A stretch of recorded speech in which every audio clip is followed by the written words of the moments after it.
I'm going to go ahead with the meeting beginning ritual. 起立，面向佛堂，参加三鞠躬、一鞠躬、再鞠躬、三鞠躬，参加各位点传世一鞠躬，开班一鞠躬，请坐下。Please be seated.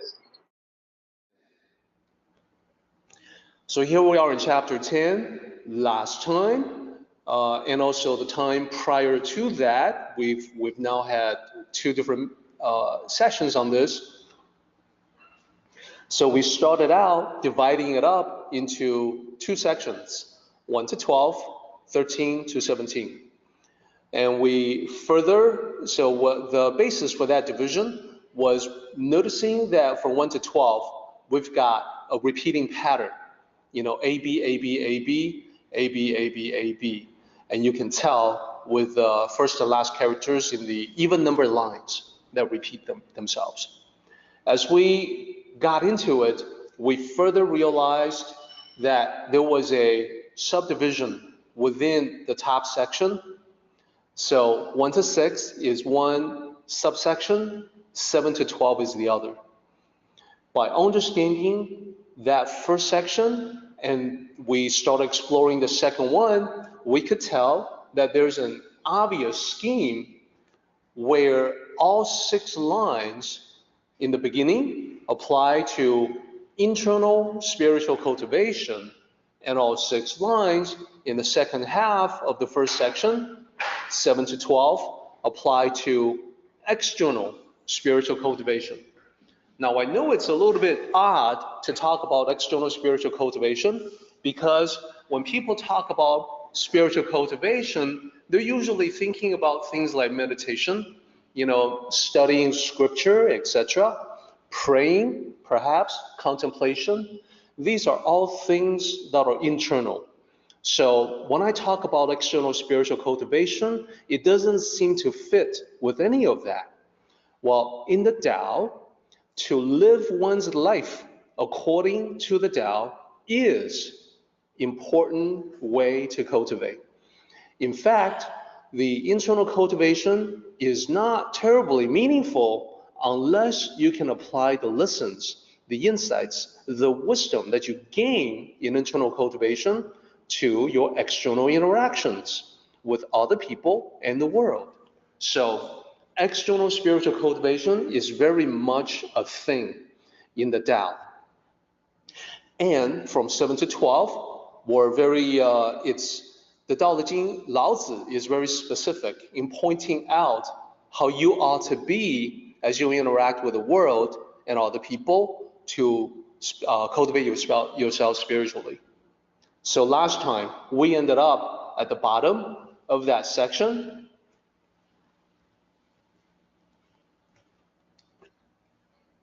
And here's the overview of that final section. Just like the first 6 lines, these are also divided into 3 sets of 2 lines each.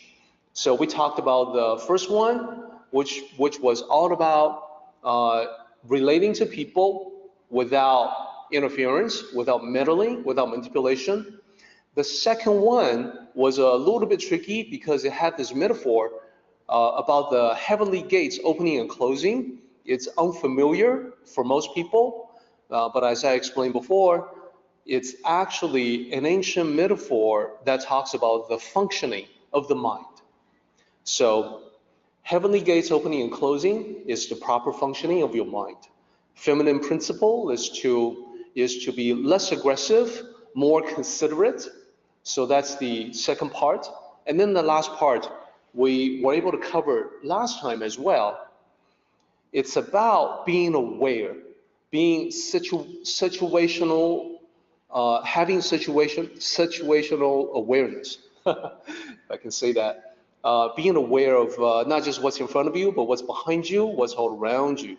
So the commentary that I have here at the bottom is that it's definitely true that the second set of the 6 lines all have to do with the external world.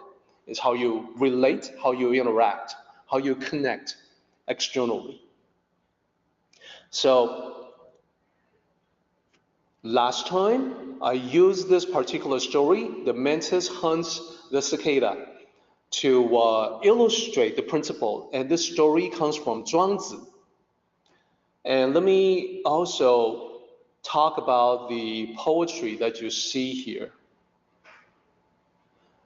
So in Chinese, in Mandarin, 莫作眉头事，行眼看螳螂.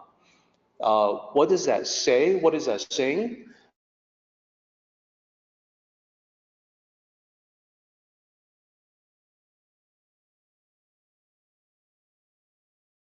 It's basically says, what are eyebrow things? Well, eyebrow things is just a way to say what's right in front of you, what's like right in front of your face. So it says, don't do the stuff that's right in front of you, meaning don't focus just on the stuff that's right in front of you. 行眼看螳螂. 行, the first character means awake, and then we have the character for eyes, eye or eyes, and then the third character is watch, and then 螳螂is the mantis. That's Mandarin for mantis. So it's basically saying awaken or open your eyes, awaken and open your eyes to see the mantis, meaning to remind you that the mantis should be aware of the bird behind it that's about to make a meal of it. And then over here we have in Chinese the year 2002, June 15. So this is a relatively recent work, and then that's followed by a signature line over here. This is not an actual first name and last name, but this is like a title. The artist basically has given himself a title that he's the old man in this particular mountain. So that's what that painting is. It's a way to encapsulate the story that you heard last time and to serve as a visual reminder that if you are the mantis, you're so focused on the cicada, remember to check what's behind you. So it bears repeating that this is when we talk about this particular chapter, that especially when you're focusing on something, you can lose sight of something else, even something that's important, even something that's deserving of your attention. So this is the last line of the second set of three things. Can one be without intellectuality? So you can use the story of the mantis and the cicada to help you remember this idea.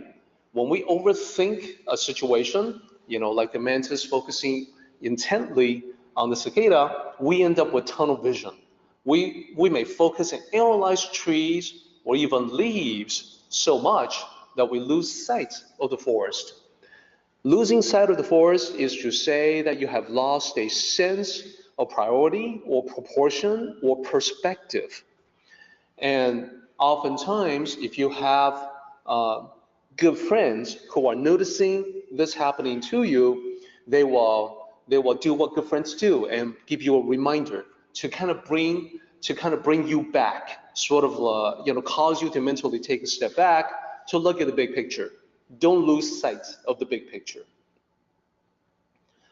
So this is often the problem for all of us. The reason is human beings have limited bandwidth, and that leads to selective attention. You can really only focus on just one or a few things at a time. And this has been studied extensively. It has been studied initially by stage magicians who make clever use of misdirection. So you are not paying attention of what's really going on when the skillful stage magician is directing your attention to what he or she wants to do, so that you don't realize something else is happening. And then the grand revelation, the reveal at the end of a particular trick, draws your attention back to something and pierces open that veil, so you see, so you get a nice entertaining surprise as you realize that things are not what they seem. This has also been studied extensively by academics, scientists, psychologists, psychiatrists, even neuroscientists, because this is very much a feature of humanity and the human mind. So if you are not sure what I'm talking about, I can show you a demonstration, or you can show yourself a demonstration. There's a video that I would urge you to search for in YouTube, the keywords selective attention test. So it's very short. It's only about a minute. It's like a minute and 20 seconds, something like that. But if you haven't seen it before, I guarantee that it will be very fascinating. It's a test of your attention. And in a moment, I'll explain what the test is. I won't give away the ending though. So I think you'll have some fun looking at the test yourself. So people who are listening online, if you have heard of this test before, if you know what this test is, go ahead and type it out for me in the Q&A section. For those of you that don't, not only do I want to encourage you to take this 1-minute test, but I also would like you to, once you've gone through it and see what it does, I would also like to encourage you to run the test with your loved ones, family, friends, and so forth. It's, like I said, it's very short. So at the other end of this human weakness, the suggestion is that by being aware that we have this weakness, we can shift the mental balance from analysis to perception. Perception that's more universal, that's more all-inclusive. Now let me explain what the selective attention test is. When you go to YouTube and find that particular video, you're going to see something that looks like this. It's basically researchers conducting a test.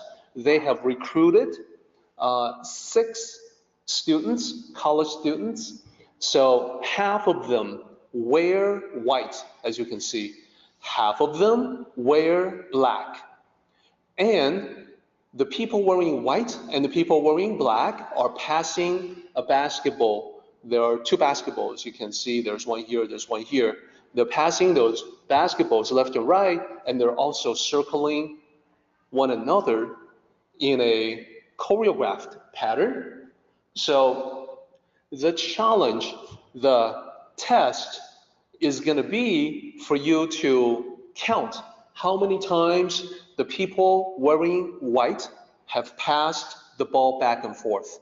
So you do that for about a minute, and then they give you the correct answer. So that's what the selective attention test is, and there's something else to it.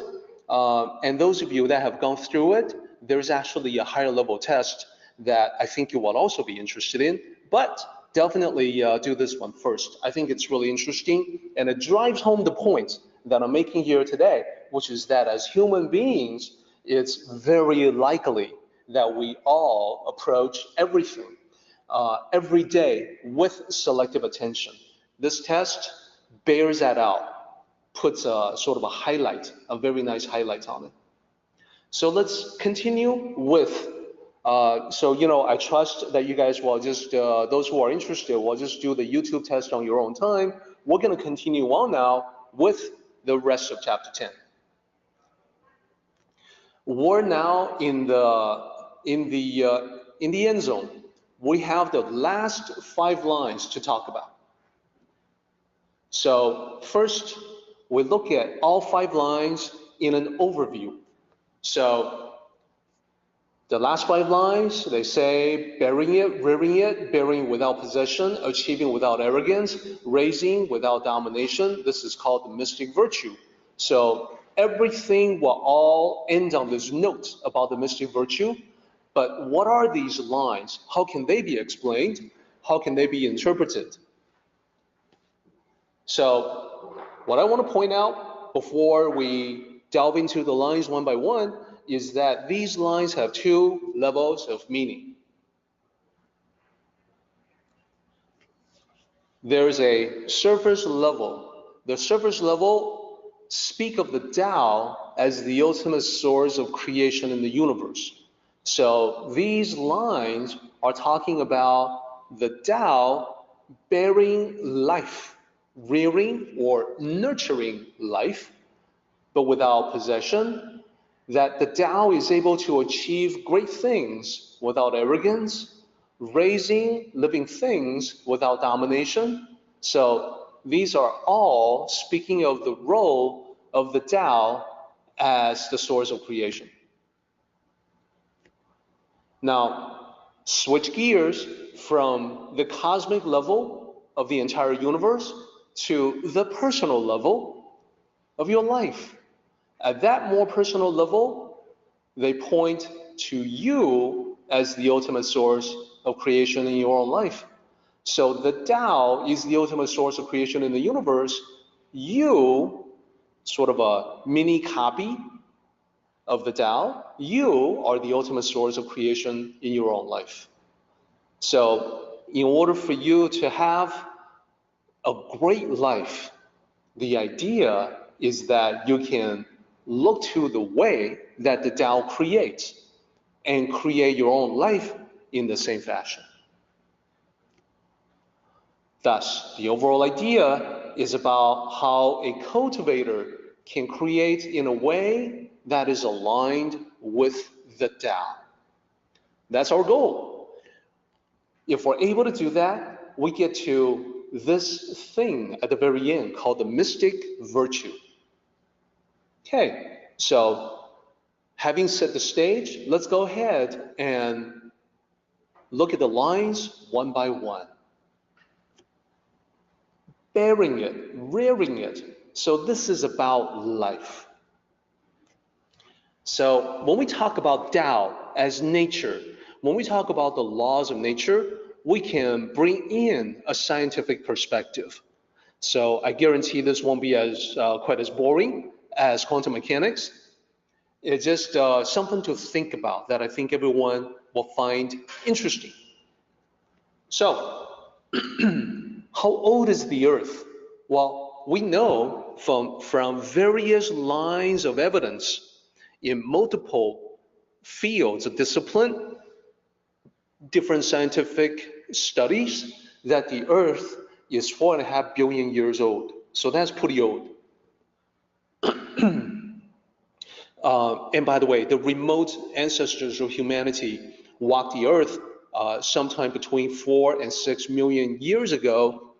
Now, that time is only 1/1000th the length of time that the Earth has been around. So if you think about the Earth, you know, the lifetime of the Earth, 4.5 billion years old, take the very last part of it, that's 1/10 of 1% of that total lifetime. That's how long we, humanity, has been around. So the Earth is 1.5 billion years old. Now, second question, how about life? We know that when Earth was first coming into existence, when it was first formed in the solar system, that there was no life walking around on the Earth.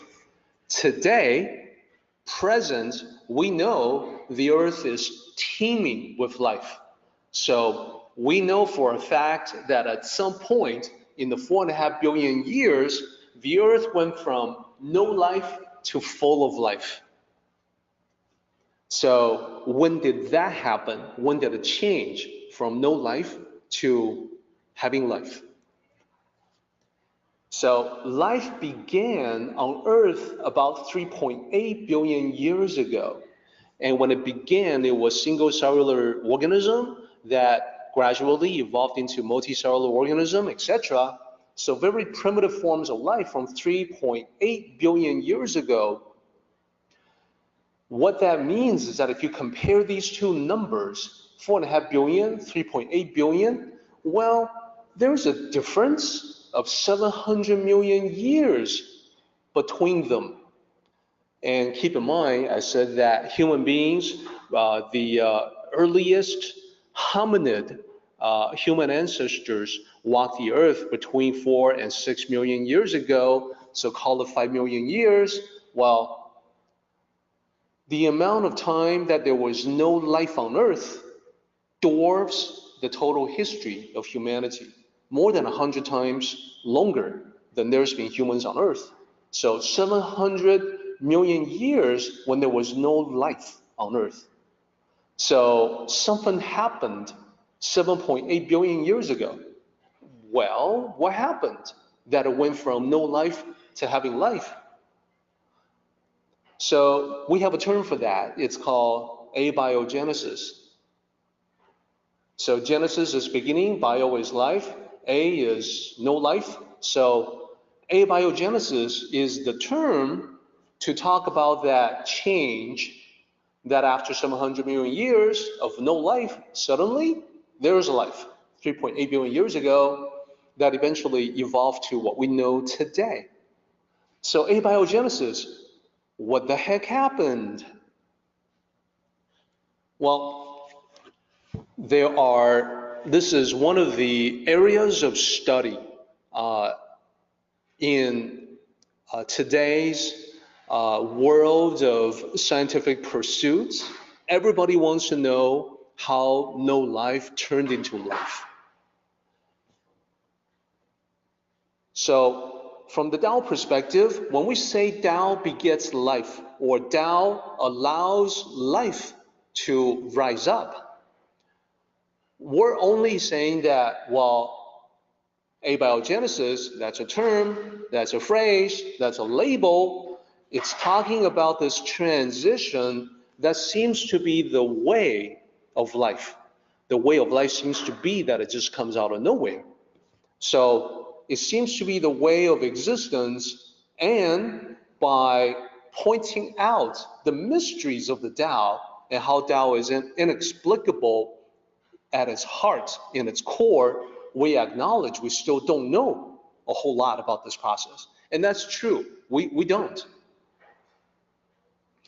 And I realize that religious people would look at that transition and say, aha, well, obviously, that is the Almighty Creator stepping in to provide a spark of life. So this is a logical fallacy known as God of the gaps. So anyone who may be interested in seeking out the definition for that, God of the gaps just means that whatever you don't currently understand, you assign it to a deity, to a divine supernatural force. So the gap is the gaps in your understanding. So it used to be that human beings have many gaps in our knowledge about the world. Like, once upon a time, people weren't quite sure how it is that we can have clouds, and from the clouds, the gathering dark clouds, we end up with rain. So that was a gap in our knowledge. So we assigned that to a deity that was responsible for rain, the rain god. Now, as human knowledge progressed, those gaps begin closing one by one. So now we know that clouds form in the sky because of moisture, because of evaporation of water that are gathering up higher up in the sky. And when they get to a certain point, there's precipitation. These are all in accordance with natural laws. So once we understand that process, suddenly there's no gap anymore, or that particular gap in human knowledge has been filled out. So there's no more room for a divine figure there.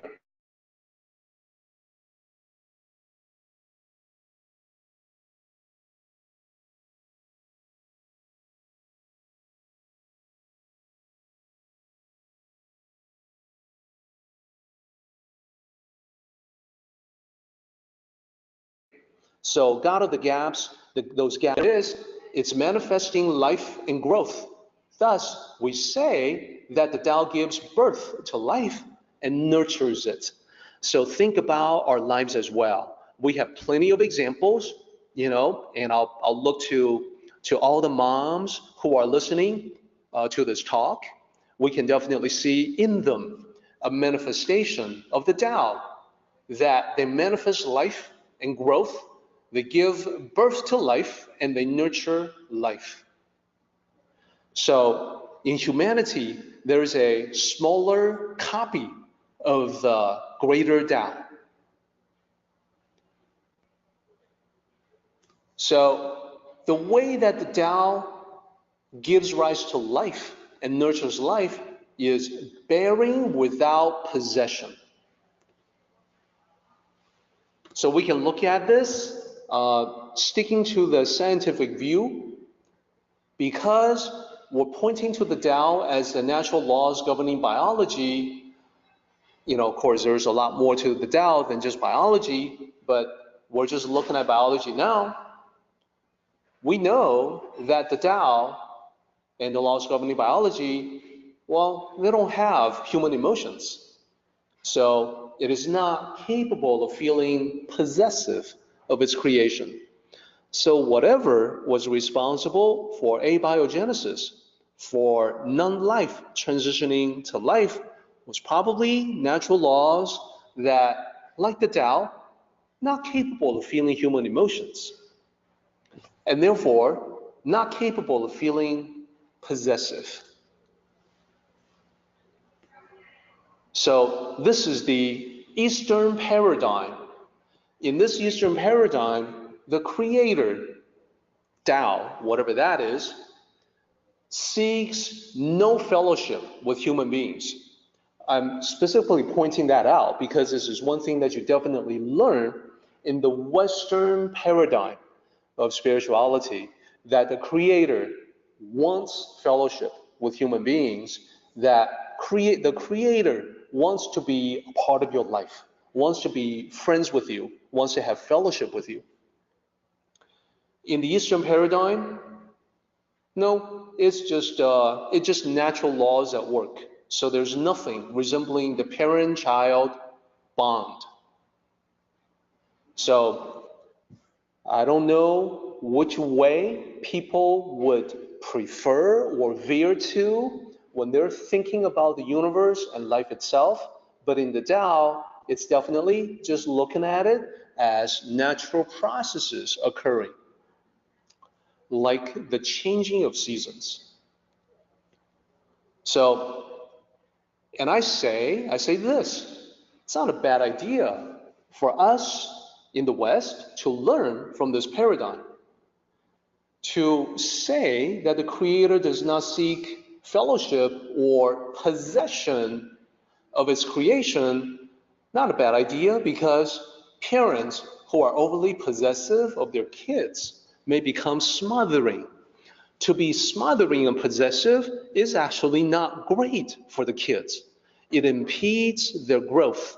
It gets in the way of them becoming independent. Now, parents being older than their kids, chances are they will make their exit long before their kids, so they're not always going to be around to look after their kids. Therefore, it makes logical sense to me that it is to the child's best interest and to the parent's best interest as well to have the kids become more independent, be able to fend for themselves. So a bad idea to be too possessive, to be smothering.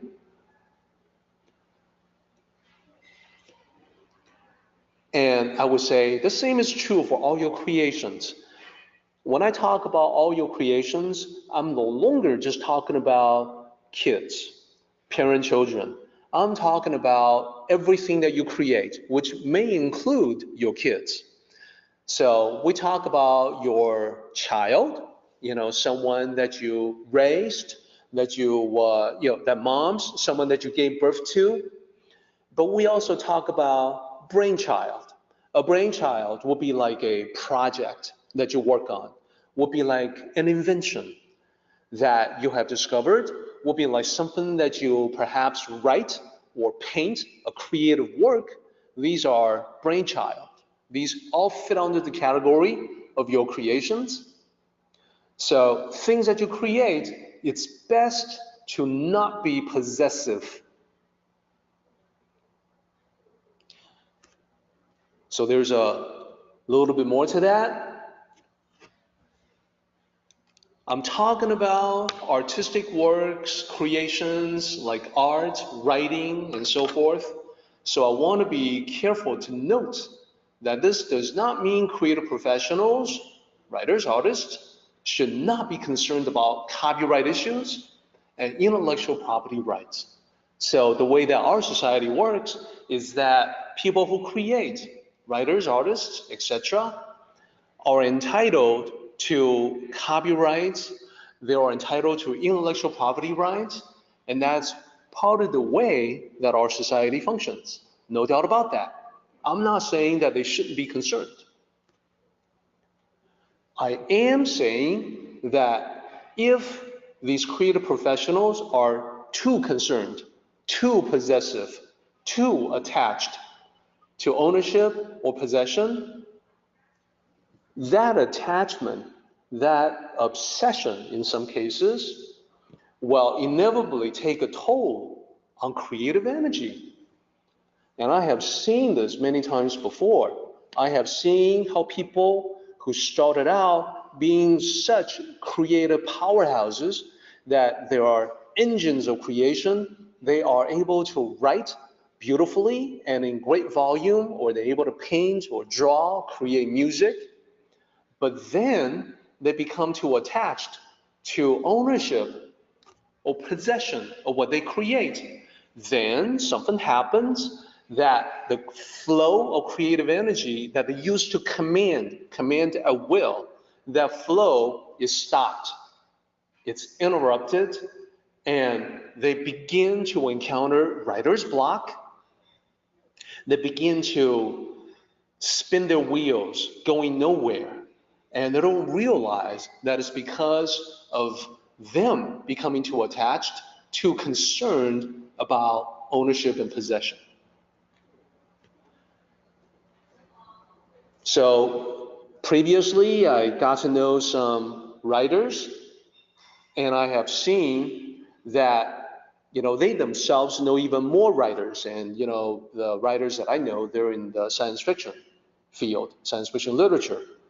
So I have definitely seen examples of writers who are incredibly talented, who can write better than I ever can, that they get mired in lawsuits, that they are constantly preoccupied with litigation, and the mental energy that this demands from them is taking a definite toll on their creative energy, so their output suddenly will decrease and then stop. So I have seen that many, many times.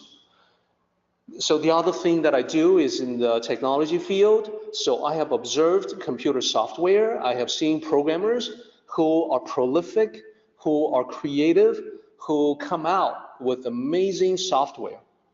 I have also seen companies capitalize on software like this, innovative, useful software, and create this giant corporation, this business out of it.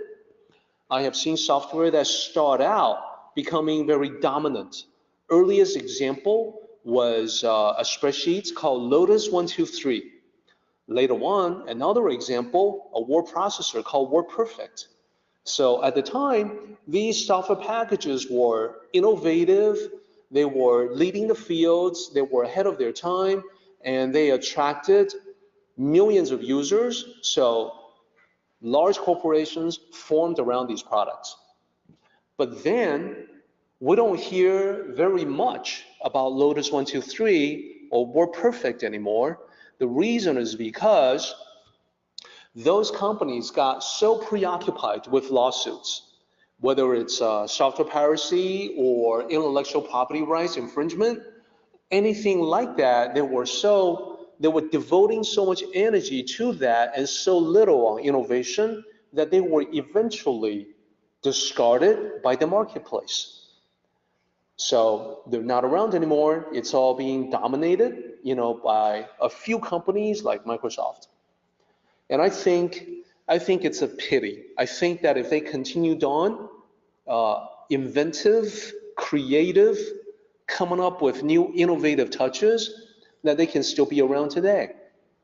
So think about Apple Computer. That's another very innovative company. They came out with a mouse first. They came out with Windows interface first. Now, they were quickly copied, but luckily, Apple was not so preoccupied with lawsuits that they did not devote additional energy to innovation. So from Apple, we saw continuous streams of creative energy that manifests as more products, newer products that everybody wanted. So Apple's still around today. Indeed, one of the largest companies in the world. So that's an example, that's opposite to Lotus 1-2-3 or WordPerfect, not so preoccupied with lawsuits and therefore able to continue creating. So that's just at the enterprise level, at the large scale, but think about how you can apply that to your life as well. If you are focusing on contention, arguing with other people, or how people have wronged you, you are definitely taking away mental energy that you can channel toward creating a better future. So that's the lower level of what these two lines are talking about, that you too should be giving rise to your brainchild, nurturing them to maturity, bearing them without being possessive. So having learned from this, I can tell you truthfully that my personal preference when it comes to things that I create, including this presentation that you are looking at, this presentation you may be listening to, my personal preference is to give as much away as I possibly can. I am very happy to do it. I am more than happy to do it. This is a privilege. This is an honor. This is something that gives me a lot of joy. And the more I do this, I don't run out of juice. I don't run out of creative energy. The more I do this, the more I experience the flood, the torrents of creativity that's coming my way. Truly, this is an infinite source. The Tao is an infinite source. Why should I care how much I'm giving away when I have no limit as to what I can get even more of?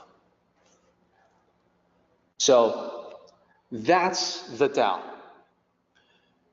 People who, look at me giving presentations, spending a lot of time developing these PowerPoint presentations and, talking about them, making recordings, they're probably wondering, well, why do you do that? Why don't you charge?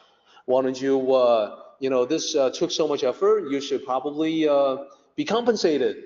Well, I'm following the Tao. I'm sharing the Tao. This is the Tao paradigm. I don't just talk about it, I live what I talk about. Or, I know probably people are thinking, walk the talk. Amen to that. I want to walk the talk. So let's look at the next one. Achieving without arrogance. What is that? So, as we pointed out just a moment ago, the Tao is a universal source. We don't really know what it is. We just know that there's something that's coming out all the time. There's stuff that's being created all the time. We don't know what it is, but whatever that is, we call it the Tao.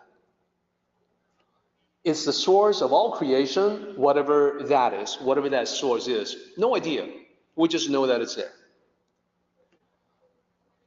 So, just a reiteration of the previous slide. Tao as a creator is more like natural laws than a personified deity. And this is another major difference of East versus West. So in this Eastern paradigm, it's more like natural laws. So in the Western paradigm, it's a personified deity. It's, quote unquote, the man upstairs. And sometimes, the old man upstairs. So in that Eastern paradigm, the Tao has no need for recognition. So in nature, we can see these examples that reflect the natural laws requiring no recognition.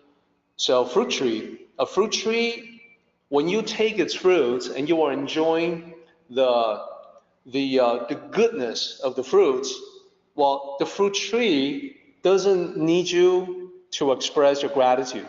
You can if you want to. You can thank the tree if you like.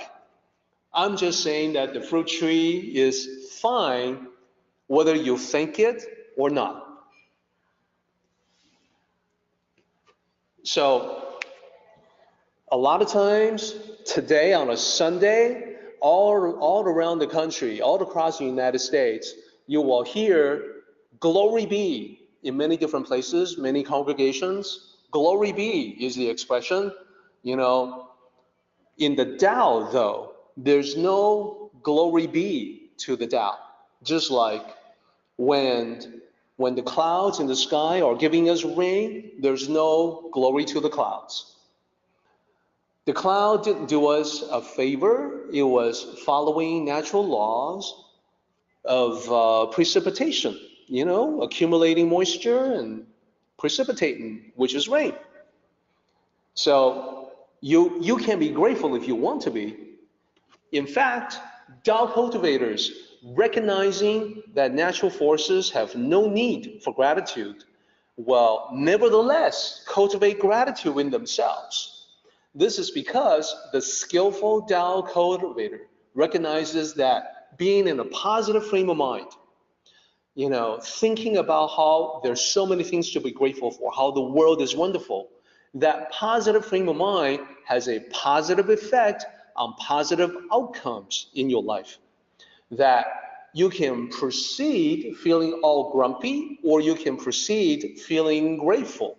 And definitely, we notice that gratitude, positive mindset, will get us back much better results. So the skillful use of gratitude is to be grateful anyway, even to things that don't require gratitude. So there's a big difference between that and giving gratitude or praise to some entity that supposedly demands recognition or gratitude or praise.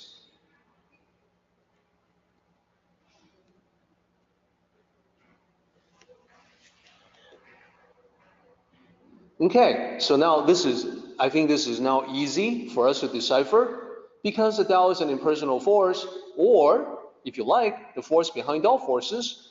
It achieves without the human attitude of arrogance. Naturally, just like what we have talked about before, it's an impersonal force, not capable of human emotions, therefore not capable of arrogance in the exact same way. The Tao doesn't flaunt. Tao does not require worship.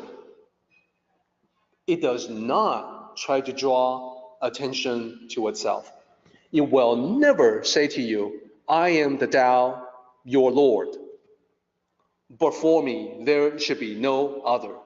It doesn't require any of that. It just is natural laws. It just continues doing what it does best, and that is to create. So, question, what can we learn here? How can we excel at creation like the Tao without expecting praise or rewards? How can we get out of this? What's the takeaway? Well, in fact, to excel at something, creating something, without expecting praise or rewards, that is in fact the precise path to excellence. What do I mean? Well, think about the other path. Think about the path where you do something good and you are expecting praise. You are expecting recognition, you are expecting rewards. That tends to have a dampening effect, that you have achieved something And therefore, you see that as the end point. Yep, I have arrived. Here I am. Everybody's looking at me. Look how great I am. Everybody give me my rewards. That becomes the end point. But if you walk the path of the Tao, not expecting praise or rewards, the mindset is completely different. I'm doing it because this is the right thing to do, because the process of doing it gives me a great feeling. Not the praise, not the recognition, not the rewards, but just the action of excelling at creation. Therefore, I'm going to create more, and I'm going to get better and better at it. Thus, that is the path of excellence. The other path is the path of stagnation, the path where you stop improving because, after all, people have already given you the recognition that you craved. So this is the better path. This is the path of never-ending excellence, never-ending improvements.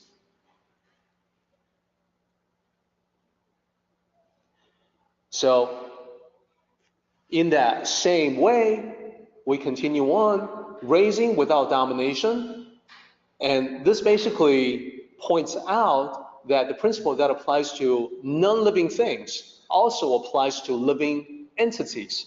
So non-living things are the brainchild that I talked about before. So it could be works of art, advancement of knowledge, labor-saving tools, machinery, academic discoveries, etc. These are things. These are not people. Living things, living entities can be people, human beings, like children, students, protege, etc. So the same principle applies to things and people, is what that says. So this is another way to say that it's better to not be possessive and smothering. The better way to raise kids is to not just provide for them, but teach them to be independent. Hence, without domination, raising without domination. So when we talk about students and protege, we say, there's a saying, give a man a fish and you feed him for a day, teach him to fish and you feed him for a lifetime. So this particular saying, previously when I talked about this, I heard that it was mistaken as being something from the Bible. So I want to, for the sake of accuracy, I want to let everybody know that this line, give a man a fish, you feed him for a day, teach him to fish, and you feed him for a lifetime, this is actually not originating from the Bible. What's from the Bible is Jesus saying, come with me and I will teach you to be a fisher of men. So basically, Jesus telling his disciples to follow him, and he will teach them how to be fisher of men, how to be evangelists, how to spread the good news of Christian teachings, etc. So that's not what this is. This particular saying, it dates back to a novel, English language novel back in 1885. So that's a long time ago. So not from the Bible, but from a novel. But there's evidence that this particular usage from 1885 was probably a translation of a very old Chinese saying. So I'm going to show you that saying, and then we will jump ahead to the summary for today. We're just about running out of time. It may be the translation of the ancient Chinese saying, 授人以鱼不如授人以渔. What does it mean? Giving a person fish cannot compare to teaching a person the skill of fishing. So next time, I will break this down for you and explain how this corresponds with what we have here to raise without domination, to, for instance, raise your kids to be independent rather than to give them fish, teach them how to fish as a metaphor. Summary, thoughts inspired by 10. So how do you tap into the Tao of creativity? I have some suggestions. Number one, from this chapter, relax your body and mind. Why? This is from the beginning of this chapter. Because tension and stress will invariably cut off creativity. The more tense you are, the more stressed you feel, the less creative you can be. So you have to relax. Number two, let go of worldly concerns. This is also from the beginning of this particular chapter. Why? The idea is to be in the present moment, to live in the moment. So if you're trying to be creative, whether it's art, writing, painting, music, whatever creative endeavor you are engaged in, if you can't let go of worldly concerns, you will not be at your best. You need to be in the present, live in the moment in order to be creative. Okay, a couple more. Do not interfere with the creative flow. So what happens is that when people begin the creative flow, let's just say writing, they'll start, there's something coming, there's something that's coming to mind, so they will capture it, they will write, but they begin to interrupt the flow when they go back and look at what they have just written, and they go back and make corrections, like, oh, I could use a better word here. The moment you begin to act in judgment of what you have done, you are engaging the analytical part of your brain, which is an interruption and interference to the creative flow. Then it sputters and then it stops. So the way to get that creative flow going is to not be critical in the moments of the flow, because there will be plenty of time for critical analysis later. When you have accumulated a good amount of material, you can go back and do all of your revision at the same time. Don't do it while the creative flow is happening. That will interfere with it. Lastly, achieve without arrogance. This is what we have just gone over. So this is the most important message. The realization, when you are able to tap into the creative flow, you definitely feel for yourself that you are only a conduit. You are a conduit for that flow. And it's a flow of miraculous energy. It's an energy that you channel. The source, we don't know. We just call it the Tao. So the source isn't you. Therefore, that realization causes you to be very humble. Let's go ahead and do the meeting ending ritual, everybody. 起立，面向佛堂，持架深鞠躬，一鞠躬，再鞠躬，三鞠躬，持架各位点传十一鞠躬，斜翻一鞠躬。Well done, everybody. Thank you so much.